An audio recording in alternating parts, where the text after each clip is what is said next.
আজকে খুব গরম পড়েছে বাবা, এত গরম থাকা যাচ্ছে না, না বল? হ্যাঁ। কি খাওয়া যায় এত গরমে? গরমটাকে একটু দূর করার জন্য কি খাওয়া যায়?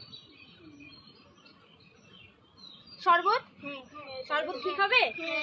ঠিক আছে, তাহলে আজকে শরবত খাওয়া যায়। চল লেবু আনতে যাই, চলো।